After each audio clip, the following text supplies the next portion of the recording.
puasa Ramadan dengan sholat tarawih sebenarnya tidak ada kaitan. Sholat tarawih itu munculnya dari mana? Sebagian orang bilang sholat tarawih itu bid'ah. Kalau dia meninggal dicatat dia sebagai orang yang siddiq dan syuhada. Yuk subscribe dulu. Semoga yang subscribe dan like video ini masuk surga lewat pintu puasa.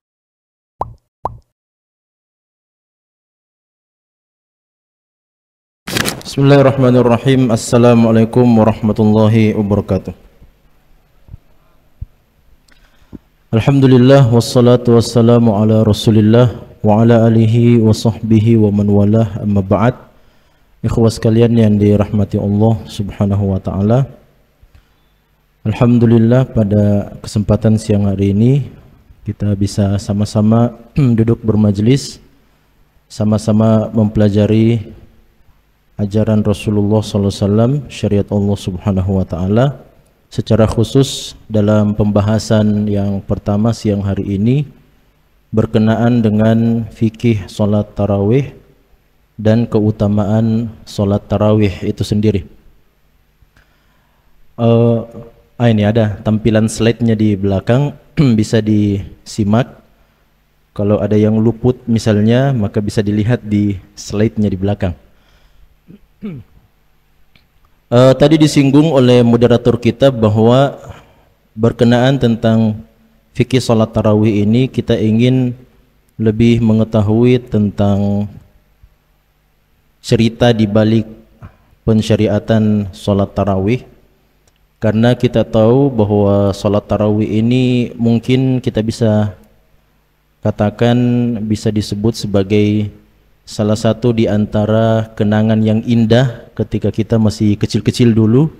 Mungkin ada yang tinggal di kampung, di desa, mungkin juga di kota. Namun salah satu kenangan yang paling indah selama bulan suci Ramadan adalah salat tarawihnya. Padahal sebenarnya kalau ingin dikaitkan antara ibadah puasa Ramadan dengan salat tarawih sebenarnya tidak ada kaitan sebenarnya. Hanya saja keutamaan salat tarawih itu sendiri telah datang baik itu dari hadis-hadis Rasulullah SAW secara khusus, begitu juga dengan dalil-dalil umum berkenaan dengan pelaksanaan ibadah salat malam. Oleh karena itu kita beranjak dari ibadah salat malam inilah untuk kita coba kembangkan pembahasan tentang fikih salat tarawih ini. Yang pertama, ikhwas sekalian, bahwasanya salat tarawih itu disebut sebagai salat tarawih, disebut sebagai salat tarawih meskipun beda pendapat di antara ulama kita, dan sering ini ditanyakan, mudah-mudahan tidak bertanya lagi sebentar, tentang apa bedanya Ustadz antara salat tarawih, qiyamul lail dengan salat tahajud. Ini sering muncul pertanyaan, apakah ada perbedaan atau ternyata tiga istilah ini sama saja. Kalau kita lihat ikhwas sekalian, ternyata di dalam Al-Quran telah datang penamaan terhadap dua ibadah solat ini. Yang pertama qiyamul lail dan yang kedua adalah solat tahajud. Qiyamul lail itu sendiri kita bisa lihat di dalam Al-Quran, firman Allah Subhanahu wa taala, ya ayyuhal muzammil qumil laila illa qalila. Qumil laila di sini maksudnya dirikanlah solat malam. Kemudian kalau kita berbicara tentang solat tahajud, maka solat tahajud datang ayatnya di dalam surah Al-Isra. Allah mengatakan, wa minal laili fatahajjad bihi nafilatan laka asa yab'atsaka rabbuka maqaman mahmuda. Ada penyebutan kata lafaz tahajud di situ, sehingga qiyamul lail dan solat tahajud memang disebutkan dua istilah ini di dalam Al-Quran. Pertanyaannya, solat tarawih itu munculnya dari mana? Kan seperti itu. Kenapa tiba-tiba muncul ini salat tarawih, dan apa maknanya sebenarnya salat tarawih itu? Tarawih ikhwas sekalian, kalau kita lihat tarawih itu sebenarnya jamak dari tarwihah. Tarwihah itu artinya istirahah. Bukan istirahah dari pengertian pengertian orang-orang Madinah, orang Saudi. Istirahah pengertian orang Saudi itu tempat rekreasi.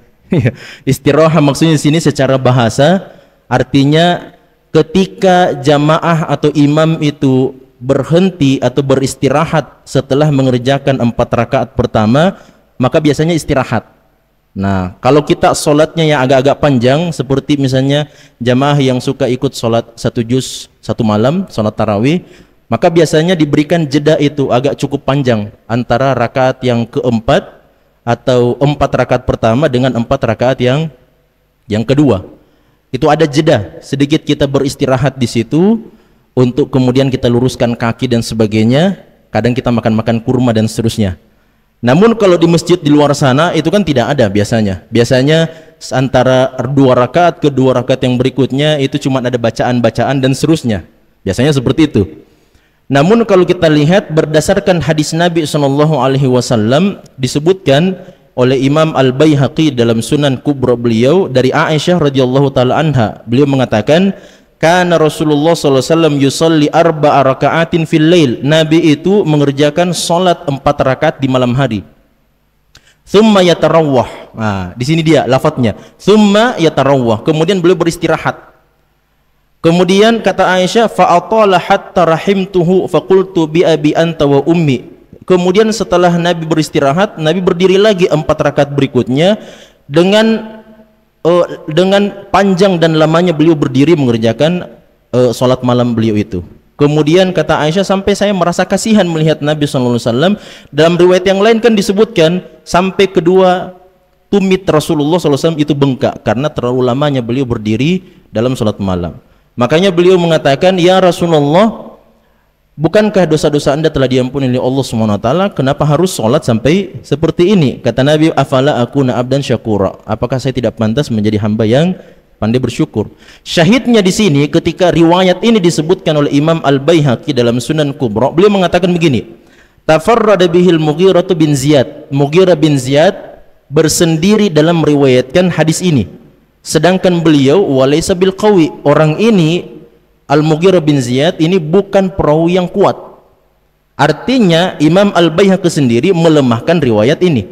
Kemudian beliau katakan begini, "Wa qawluhu thumma yatarawwah." Perkataan Aisyah setelah Nabi kerjakan 4 rakaat beliau beristirahat, yatarawwah, dari kata inilah kemudian diambil kata istilah salat tarawih. Kata Imam Al-Baihaqi, "In thabata fahuwa aslun fi tarawwihil imami fi salatit tarawih." Kata Imam Al-Baihaqi, meskipun beliau sendiri melemahkan hadis ini, tapi beliau bilang seandainya ini lafaz thumma yatarawwah adalah lafaz yang sahih, artinya kalau seandainya riwayat ini lemah, mungkin ada riwayat yang lain, kan maksudnya seperti itu.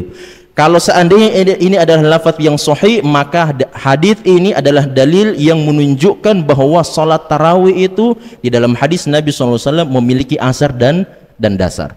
Nah, ini maksud pembahasan kita, ikhwas sekalian. Namun kalau kita rujuk kepada bentuk pelaksanaan 3 ibadah salat ini, sebenarnya tidak ada yang berbeda. Ini kata para ulama kita 3 penamaan untuk satu ibadah yang sama.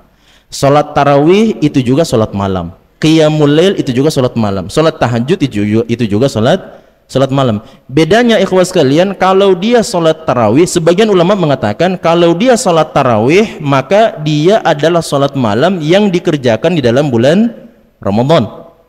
Kalau dia salat tahajud maka dia adalah salat yang dikerjakan setelah orang tidur. Kemudian dua-duanya ini bisa dikatakan sebagai qiyamul lail.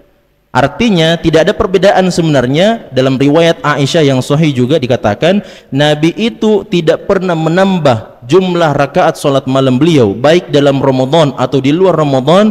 Beliau hanya mengerjakan 8 rakaat ibadah salat malamnya plus 3 rakaat ibadah salat witirnya.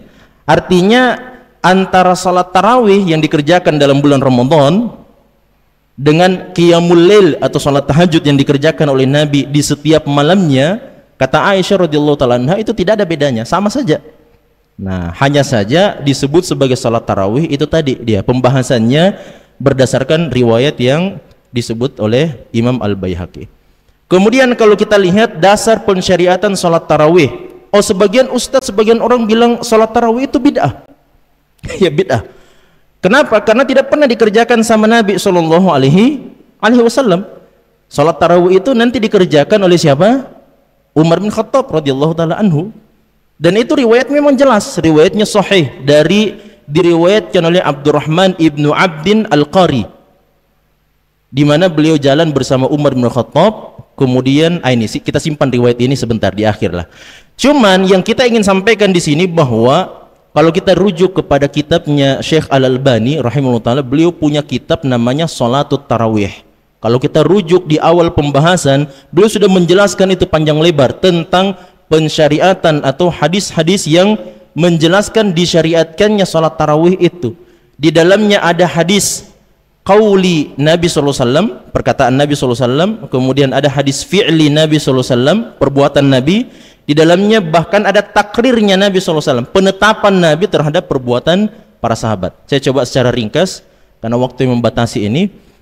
Di dalam hadis Aisyah, beliau mengatakan, maka Rasulullah sallallahu alaihi wasallam yazidu fi Ramadan wala fi ghairihi ala 11 rak'atan. Yusalli arba'an fala tas'al an husnihinna wa tulihinna, thumma yusalli arba'an fala tas'al an husnihinna wa tulihinna, thumma yusalli thalathan.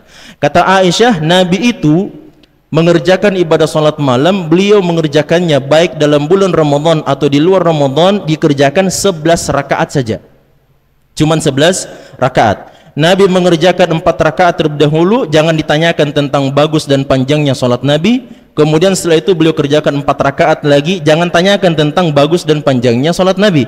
Kemudian setelah itu beliau mengerjakan 3 rakaat salat witir. Ini hadis yang pertama yang menjelaskan bahwa Nabi mengerjakan salat tarawih di dalam bulan suci Ramadan. Kemudian yang kedua, hadisnya Aisyah juga, ini hadis yang masyhur, hadis Bukhari dan Muslim. Suatu ketika Nabi SAW salat di Masjid Nabawi, tiba-tiba dilihat sama beberapa orang sahabat. Kemudian sahabat ikut di belakangnya Nabi SAW. Hadis yang paling masyhur tentang disyariatkannya salat tarawih. Setelah lewat malam itu, kemudian besok malamnya Nabi datang lagi, sholat, diikuti lagi. Semakin banyak jumlah sahabat yang ikut bersama Nabi. Besok malamnya lagi, datang lagi para sahabat, bahkan tambah banyak, lebih banyak lagi dari malam yang kemarin. Perawi hadis ini itu bingung, ragu, apakah ini terulang sebanyak 3 malam atau sebanyak 4 malam.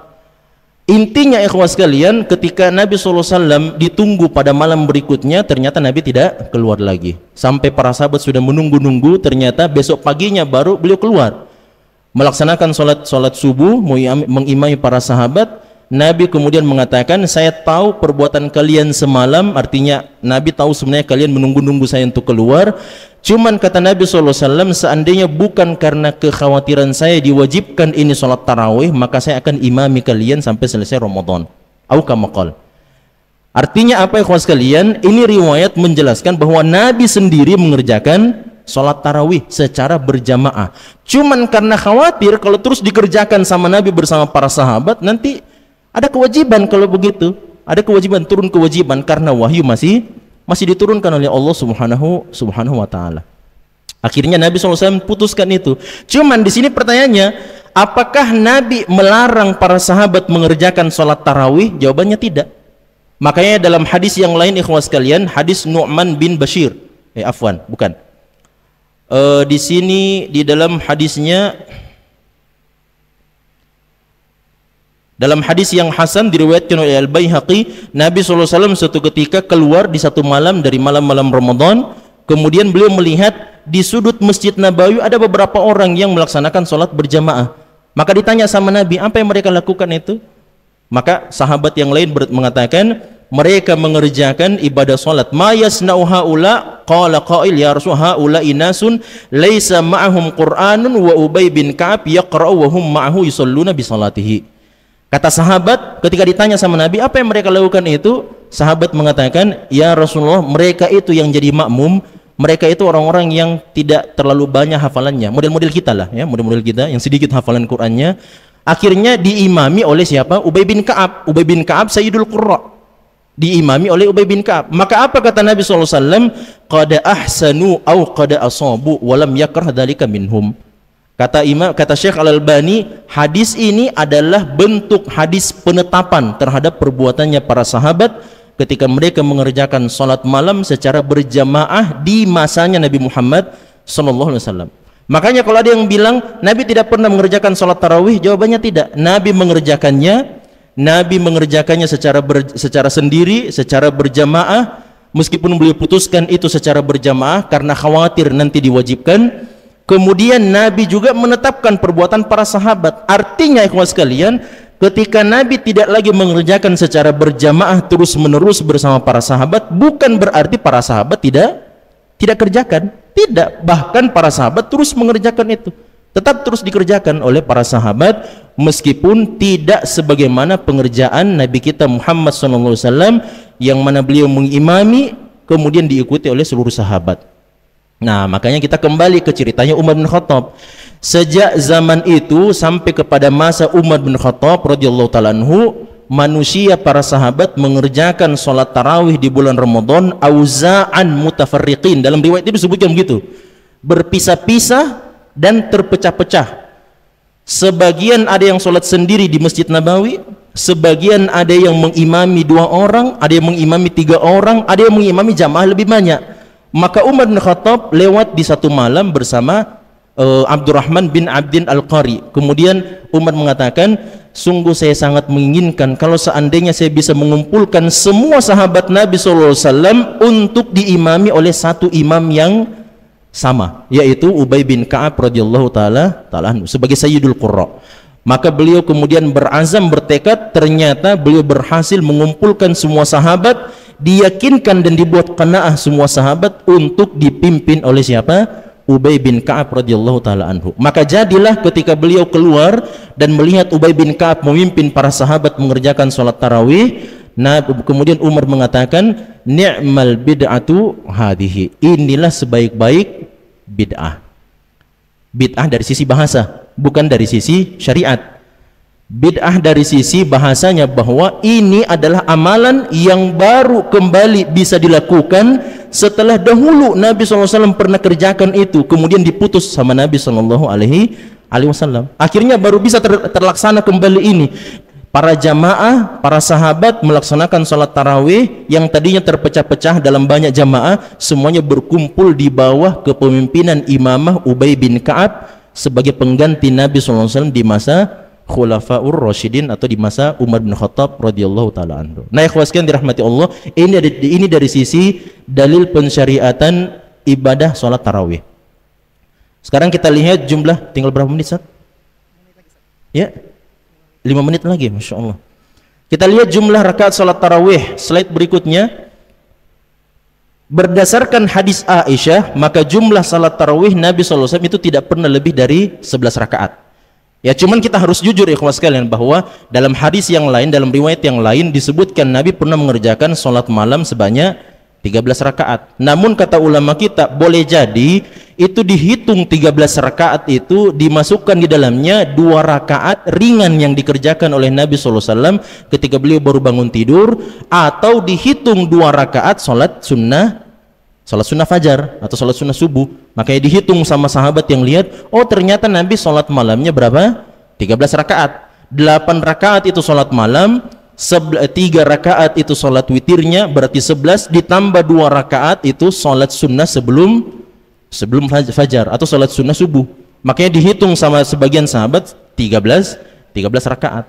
Adapun Aisyah sendiri, maka beliau melihat, oh ternyata sholatnya Nabi di malam hari cuma 11 rakaat. Kemudian hanya saja kawan sekalian perlu kita faham juga bahwa di dalam hadis yang lain, hadisnya sahih, ketika Nabi ditanya tentang sholat malam, beliau mengatakan sholatul laili mathna, sholat malam itu 2 rakaat. Hadis ini difahami oleh para sahabat, oh kalau begitu sholat malam tidak terbatas jumlah rakaatnya. Karena Nabi tidak mengatakan, karena hadisnya Aisyah itu ikhwan sekalian, hadisnya Aisyah itu adalah hadis yang diriwayatkan, disampaikan berdasarkan perbuatannya Nabi SAW. Dan hadis perbuatan itu berbeda dengan hadis perkataan. Kecuali kalau Nabi bilang sholat malam itu 11 rakaat, wah kalau begitu tidak bisa, harus 11 rakaat saja, karena Nabi sudah bilang seperti itu. Cuman riwayatnya Aisyah itu datang sebagai bentuk periwayatan perbuatannya Nabi. Kalau dia adalah perbuatannya Nabi SAW, maka bisa ada masuk di dalam kemungkinan, ihtimal namanya. Ketika datang hadis Nabi SAW, sholatul laili mathna, 2 rakaat, dipahami oleh para ulama kita berarti tidak ada batasan di dalam sholat malam. Makanya masuk pemerintahan Umar bin Khattab radhiyallahu ta'ala anhu, beliau perintahkan kepada Ubay bin Ka'ab, wahai Ubay, pimpinlah para sahabat untuk mengerjakan sholat tarawih 20 rakaat. 23 ditambah salat witir. 23 ditambah salat witirnya. Dalam riwayat, dalam ceritanya Utsman bin Affan pimpin memerintahkan untuk melaksanakan salat tarawih sebanyak 36 rakaat dan seterusnya. Kan seperti itu. Akhirnya apa ikhwas sekalian? Ada sebagian ulama yang mencoba menggabungkan antara dua pendapat ini dengan mengatakan bahwa kalau bacaannya agak panjang, maka sebaiknya jumlah rakaatnya diperpendek atau disedikitkan 11 rakaat. Tapi kalau bacaannya pendek atau singkat, maka lebih bagus rakaatnya diperbanyak. Nah, ini sebagian, makanya kalau kita lihat di Masjidil Haram, di Masjid Nabawi, kan sholatnya 23 rakaat. Itu belum masuk apa? Belum masuk malam terakhir. Kalau masuk malam terakhir lagi, 10 terakhir dari Ramadan, itu ditambah lagi 11 rakaat setelahnya. Artinya apa ikhwas sekalian? Ini kembali. Hanya saja jangan sampai kita mengerjakan 23 rakaat sedangkan jamaah di belakang semuanya sudah orang tua-tua. Kasihan itu. Karena kita pernah coba sholat 23 rakaat, kelihatannya remeh 23 rakaat, ternyata sakit juga itu lutut. Ikhwas sekalian, karena naik turun terus 23 rakaat itu. Makanya diperhatikan keadaan dan kondisi jamaah yang sholat tarawih di belakang kita. Tentang hukum salat tarawih dan tata caranya, hukum salat tarawih itu hukumnya sunnah, bukan wajib. Hanya saja orang yang meninggalkan sunnah salat tarawih ini tentu kehilangan pahala yang sangat besar, keutamaan yang sangat besar. Bagaimana tata caranya kawan sekalian? Ya saya rasa tata caranya tidak usah diajar, karena semuanya sudah pada tahu. Tata caranya dilaksanakan 2 rakaat, kemudian ditutup dengan 2 rakaat, 1 untuk salat witir, atau bisa juga 3 rakaat salat witir. Hanya saja memang sebagian ulama berdasarkan hadisnya Aisyah yang tadi kita ceritakan, Nabi itu mengerjakan salat malam 4 rakaat, kemudian salat malam 4 rakaat, kemudian salat witir 3 rakaat. Masya Allah. Syukran. Makanya sebagian ulama mengatakan kalau begitu salat malam itu adalah 4 rakaat. Cuman berbenturan dengan hadis Nabi yang mengatakan salat malam 2 rakaat. Nah, makanya sebagian ulama ada yang bilang begini, kalau antum mengerjakan salat 2 rakaat, maka witirnya 21. Kalau antum mengerjakan 4 rakaat, maka witirnya 3 rakaat. Itu ada pandangan, ada pendapat dari ulama seperti itu. Hanya saja ikhwas sekalian, tentu saja dalam kebiasaan yang dilakukan oleh Nabi SAW, Nabi mengerjakan 2 rakaat. Makanya ada ulama yang mengomentari hadisnya Aisyah bahwa maksudnya Nabi mengerjakan 4 rakaat, kemudian istirahat, kemudian 4 rakaat. Maksudnya Aisyah bukan berarti Nabi kerjakan 4 rakaat, tidak. Tapi maksudnya beliau menyebutkan 4 rakaat, artinya ini pemisah. 4 rakaat dulu Nabi kerjakan 2 rakaat, setelah itu beliau istirahat. Kemudian beliau kerjakan 4 rakaat lagi setelahnya, dikerjakan 2 rakaat. Itu maksudnya Aisyah radhiyallahu taala anha, untuk menggabungkan antara riwayat yang mengatakan bahwa salat malam itu 2 rakaat.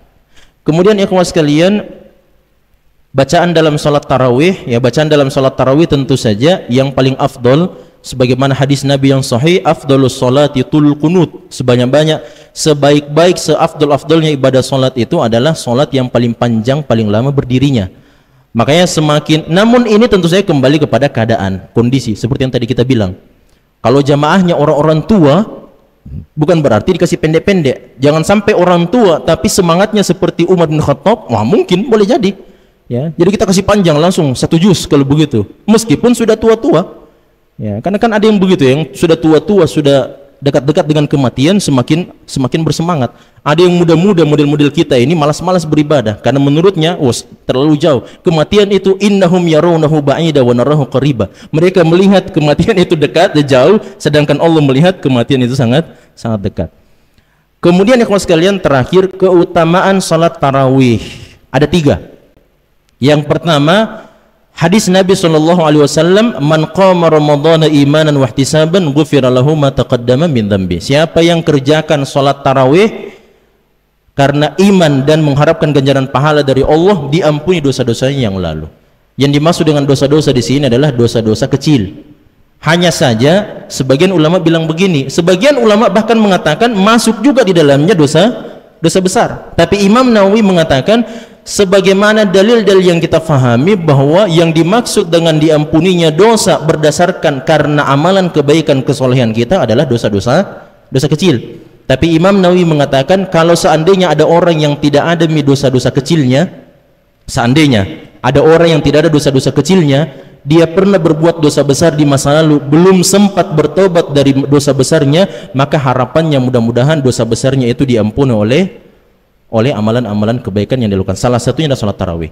Kemudian keutamaan yang kedua, ikhwah sekalian, salat tarawih itu ini menunjukkan bahwasanya salat tarawih afdalnya dikerjakan bersama imam. Makanya Nabi mengatakan, man shalla ma'al imami hatta yansarifa kutiba lahu qiyamul lailah. Siapa yang salat tarawih bersama imam sampai selesai, sampai salam terakhir witirnya, maka dicatatkan baginya pahala salat malam semalam suntuk. Seakan-akan tidak tidur padahal ngorok di rumah, tapi pahalanya semalam suntuk. Yang terakhir, ikhwah sekalian, pahala orang yang salat tarawih kutiba lahu minas siddiqina wasyuhada, berdasarkan hadis Nabi SAW yang diriwayatkan oleh Imam Ibnu Khuzaimah.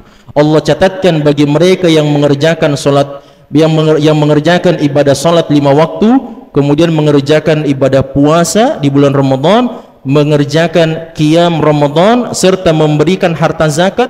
Kata Nabi SAW, man mata ala hadha kana minas siddiqina wasyuhada. Siapa yang menjaga amalan ini, diriwayatkan oleh Ibnu Khuzaimah, melaksanakan salat 5 waktu, kemudian mengerjakan puasa Ramadan, mengeluarkan harta zakat, plus juga dia qiyam Ramadan, salat tarawih di bulan suci Ramadan, maka dicatatkan kalau dia meninggal, dicatat dia sebagai orang yang siddiq dan syuhada.